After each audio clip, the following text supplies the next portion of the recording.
Teams audio not working? 3 quick checks. This covers it almost every time.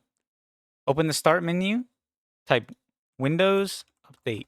Hit check for updates, check for updates. If anything's waiting, click download and install. It runs in the background, it won't force a restart on you right now. Let that go and move to the next step while it runs. Right-click the speaker icon in the bottom right of your taskbar. Click Sound Settings. Under Output, check your default device. Make sure it's set to your actual speaker or headset. Under Input, same check for your mic. If anything's set to the wrong device, switch it now. Inside Teams, click the 3 dots at the top. That's the menu. Then Settings, then Devices. Check your speaker and mic match what you just set in Windows. If they don't, update them here to match. If you didn't see your input or speaker, once the update's finished downloading, restart. Yours will take a minute. Come back when it's up. Teams audio should be working now. Drop a comment saying fixed. If it's still not working, tell me what you're seeing.